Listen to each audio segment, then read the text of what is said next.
का स्वागत है आप सभी का YouTube channel knowledge TV Haryana. आज 3 अप्रैल बृहस्पतिवार सुबह 11 बजे तक सभी हरियाणा वासियों के लिए 8 बड़ी खबरें सामने आ रही हैं। बड़ी घोषणा, आदेश, ऐलान, क्या है पूरी जानकारी आइए देखते हैं।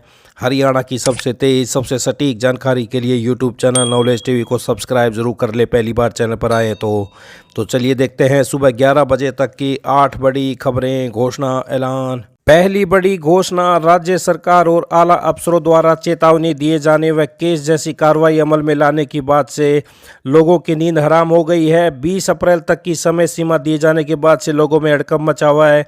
अब आला अफसरों का कहना है कि सरकार कार्रवाई में पकड़े गए तो उनके विरुद्ध केस दर्ज कर लिया जाएगा। यहाँ उल्लेखनीय है कि 20 अप्रैल की समय सीमा से पहले जो परिवार खुद ही बीपीएल श्रेणी से खुद को बाहर कर लेंगे उनको कार्रवाई से मुक्त रखा जाएगा। साथ ही यह भी साफ कर दिया है कि इस तरह के परिवारों से बीपीएल के तहत लिए गए लाभ की वसूली भी होगी। तो इस कारण भी घटी आय, बिजली बिलों और आय कम दिखाने के चक्कर में संयुक्त परिवारों ने भी अपने परिवारों का कागजी बंटवारा कर लिया, जबकि वही की छत के नीचे रह रहे हैं, लेकिन उन्होंने कार्ड पति पत्नी व बच्चों के नाम से बनवा लिए। कई लोगों ने बच्चों की अलग यूनिट दिखाई है जो बालिग व युवा हैं, जबकि बच्चे साथ में रह रहे हैं। इस तरह से युवाओं की आय अलग हो गई और बुजुर्गों की आय कम हुई, जिसके कारण वे बीपीएल में शामिल हो गए। संयुक्त परिवारों को अलग अलग कागजी दिखाने, उन घरों के बिजली बिल भारी भरकम आने, बच्चों की स्कूल की फीस भी अच्छी खासी होने के कारण इस तरह के परिवारों को अब बीपीएल श्रेणी से खुद ही अपने नाम कटवाने की कवायद में जुटना पड़ गया है। चुनाव से पहले दबाव बनाकर यह काम कराना उनके लिए अब सिरदर्द बन गया है। 52 लाख के करीब पहुंचा आंकड़ा अब आने वाले वक्त में कार्ड कटने के बाद काफ़ी नीचे जाने के आसार हैं। अब तक 1609 परिवारों को गत दिनों में बीपीएल श्रेणी से बाहर किया गया है। आने वाले दिनों में इसी तरह की मुहिम जारी रहेगी। बताया जा रहा है कि पंचकुला, चंडीगढ़ से लगते जिले में सबसे कम बीपीएल राशन कार्ड हैं, जबकि सोनीपत सहित कई जिले के इस तरह हैं जहां गलत आंकड़े बनने बताकर कई कार्ड बनवा लिए गए। काफ़ी परिवारों ने कई कारणों से आय कम दिखाई गई है। तो भारी पड़ेगा पीपीपी कार्ड में आय कम दिखा, बीपीएल श्रेणी में शामिल होना, कटेंगे कार्ड। तो कहां पर कितने परिवार बीपीएल श्रेणी से बाहर हुए हैं? अंबाला में 36 बीपीएल से बाहर हुए हैं, भिवानी में 106, दादरी में 12, फरीदाबाद में 20, फतेहाबाद में 82, गुरुग्राम में 84, हिसार 145, जज्जर 73, कैथल 40, करनाल 73, कुरुक्षेत्र 175, महेंद्रगढ़ 38, नूह 17, पलवल 46, पंचकुला 3, पानीपत 49, रेवाड़ी 39, सिरसा 73, सोनीपत में सबसे ज़्यादा 294, यमुनानगर में 90। तो फर्जी गरीबों को बीपीएल से हटने के लिए 20 अप्रैल तक का समय दिया है। नकली गरीबों पर सरकार की सख्ती का असर दिखने लगा है। सरकारी योजनाओं का लाभ लेने के लिए फर्जी तरीके से गरीब बने 1609 परिवारों को बीपीएल सूची से बाहर कर दिया गया है। 1 मार्च से 1 अप्रैल तक अभियान चलाकर यह कार्रवाई की गई है। फर्जीवाड़ा करके बीपीएल बने परिवारों को 20 अप्रैल तक का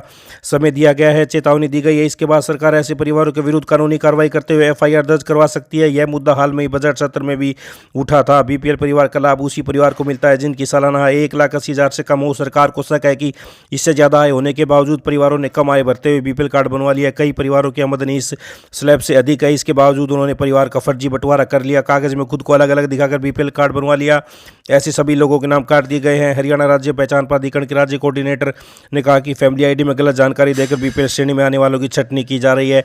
ऐसे लोग खुद से जानकारी दुरुस्त नहीं करेंगे तो जांच के बाद कार्रवाई की जाएगी। तो ये बड़ी अपडेट।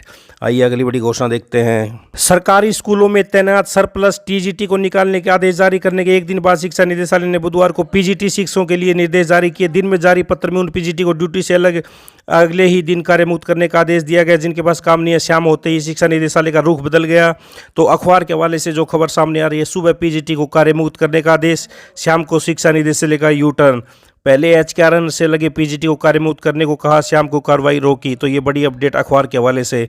आइए अगली बड़ी घोषणा देखते हैं। हरियाणा विद्यालय शिक्षा बोर्ड की परीक्षाओं की उत्तर पुस्तिकों का मूल्यांकन 2 अप्रैल से शुरू कर दिया गया है। 45 दिन बाद परीक्षा परिणाम घोषित कर दिया जाएगा। हरियाणा विद्यालय शिक्षा बोर्ड के अध्यक्ष व सचिव ने बताया कि शिक्षा बोर्ड द्वारा सभी 22 जिलों में अंकन कार्य करवाए जा रहे हैं। प्रदेश भर में सेकेंडरी की परीक्षा के लिए 78 मूल्यांकन केंद्र बनाए गए। इन केंद्रों पर 7030 अध्यापक मूल्यांकन कार्य कर रहे हैं। 10वीं की उत्तर पुस्तिकाओं के मूल्यांकन पर कार्य 2 अप्रैल से 22 अप्रैल तक कराया जाएगा। 12वीं 12वीं की मूल्यांकन का कार्य 3 अप्रैल से आरंभ होकर 24 अप्रैल तक किया जाएगा। 12वीं की उत्तर पुस्तिका के मूल्यांकन कार्य के लगभग 4812 प्राध्यापक नियुक्त किए गए। उन्होंने बताया कि 10वीं 12वीं की परीक्षा का परिणाम करीब 45 दिनों में घोषित किया जाएगा। प्रथम दिन एक उप परीक्षक द्वारा 15 उत्तर पुस्तिकाएं जांच की जानी है। इसके पश्चात प्रतिदिन 30 उत्तर पुस्तिकाएं जांच की जानी है। तो ये बड़ी अपडेट सामने आ रही है। 45 दिन में रिजल्ट आ जाएगा। 12वीं कक्षा के आंसर शीट की जांच आज से होगी। कैमरों की निगरानी में 10वीं की कॉपियों की जांच शुरू, 45 दिन बाद रिजल्ट। तो ये बड़ी अपडेट। आइए अगली बड़ी घोषणा देखते हैं। सेना भर्ती कार्यालय अंबाला ने वर्ष 2025-26 के लिए भारतीय सेना अग्निवीर योजना के लिए भर्ती प्रक्रिया के लिए जो ऑनलाइन पंजीकरण 12 मार्च 2025 को शुरू किया था, 10 अप्रैल 2025 तक खुला रहेगा। भारतीय सेना की आधिकारिक वेबसाइट पर ऑनलाइन पंजीकरण किया जा सकता है। इसके तहत भर्ती के लिए हरियाणा के 6 जिले अंबाला, कैथल, कुरुक्षेत्र, करनाल, यमुनानगर, पंचकुला, साथ ही केंद्र शासित प्रदेश चंडीगढ़ के पुरुष उम्मीदवार और दिल्ली, हरियाणा, हिमाचल प्रदेश और चंडीगढ़ की महिला उम्मीदवारों से आवेदन आमंत्रित किए गए। भर्ती प्रक्रिया विभिन्न श्रेणियों के लिए आयोजित की जा रही है। इसमें पुरुष उम्मीदवारों के लिए अग्निवीर सामान्य ड्यूटी, अग्निवीर तकनीकी, अग्निवीर क्लर्क, स्टोर कीपर तकनीकी और अग्निवीर ट्रेड्समैन शामिल है। महिला उम्मीदवार महिला मिलिट्री पुलिस श्रेणी के लिए आवेदन कर सकती हैं। तो ये बड़ी अपडेट 10 अप्रैल तक कर सकती हैं ऑनलाइन आवेदन। तो ये बड़ी अपडेट। आइए अगली बड़ी घोषणा देखते हैं। हरियाणा में क्लर्कों के रिक्त पदों को भरने की तैयारी है। प्रदेश सरकार ने सभी विभागों से मई 2019 में विज्ञापित क्लर्क भर्ती में खाली रहे पदों की जानकारी मांगी है। तो ये बड़ी अपडेट, बड़ी खुशखबरी सामने आ रही है। हरियाणा कर्मचारी चयन आयोग द्वारा चयनित कितने क्लर्कों ने ज्वाइन नहीं किया और कितने क्लर्क बाद में नौकरी छोड़ गए, वर्तमान में इनमें से कितने पद रिक्त हैं। HSSC ने साल 2019 में क्लर्क के 4798 पदों के लिए आवेदन मांगे थे। तो प्रदेश सरकार ने मई 2019 में विज्ञापित क्लर्क भर्ती में खाली रहे पदों की जानकारी मांगी। प्रदेश में क्लर्कों के रिक्त पद भर जाएंगे। तो ये बड़ी अपडेट। आइए अगली बड़ी घोषणा देखते हैं। हरियाणा में बिजली बिल कैटेगरी 1 के घरेलू उपभोक्ताओं के लिए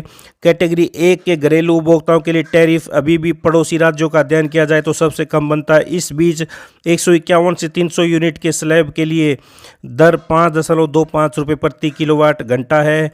301 से 500 यूनिट तक यह 6.45 रुपये प्रति किलोवाट घंटा है और 500 यूनिट से अधिक की खपत के लिए यह दर 7.10 रुपये प्रति किलोवाट घंटा है। तो वहीं बड़ी दरों के अनुसार पिछले साल के मुकाबले प्रति किलोवाट 20 से 30 पैसे की बढ़त की है। घरेलू उपभोक्ताओं के लिए HRC ने बिजली के दाम 20 पैसे बढ़ा दिए। अब 0 से 50 यूनिट की स्लैब के लिए 2.20 रुपये प्रति किलोवाट देने होंगे। यह पहले 2 रुपये थे। ऐसे ही 51 से 100 यूनिट के बीच बिजली खपत होने पर 2.50 देने की जगह 2.70 रुपये देने होंगे। तो प्रति किलोवाट 20 से 30 पैसे की बढ़त। तो ये आप देख सकते हैं, बिजली महंगी, खपत पर देने होंगे ज़्यादा पैसे। ये हरियाणा आज 3 अप्रैल सुबह 11 बजे तक सभी हरियाणा वासियों के लिए बड़ी महत्वपूर्ण योजना, घोषणा, आदेश, ऐलान। हरियाणा की हर छोटी से बड़ी जानकारी के लिए यूट्यूब चैनल नॉलेज टीवी को सब्सक्राइब जरूर कर लें। यहाँ पर हर तरह की ताज़ा घोषणा, आदेश, निर्देश, मौसम सभी की जानकारी आपको सबसे पहले मिलती है। तो इस वीडियो को ज़्यादा से ज़्यादा लाइक करें, शेयर करें, कमेंट करें, सब्सक्राइब करें ताकि ज़्यादा से ज़्यादा लोगों के पास ये जानकारी पहुँच सके। तो ये थी दोपहर सुबह 11 बजे तक की बड़ी घोषणाएं। मिलते हैं अगली बड़ी घोषणाओं के साथ। तब तक के लिए बहुत बहुत धन्यवाद। चैनल पर पहली बार आए तो चैनल को सब्सक्राइब जरूर कर लें। बेल आइकन घंटी का बटन जरूर दबाएं। सब्सक्राइब करने के बाद बेल आइकन घंटी का बटन दबाते ही अगली वीडियो का नोटिफिकेशन आपके पास पहले ही पहुंच जाएगा। तो चैनल को सब्सक्राइब कर घंटी का बटन जरूर दबाएं।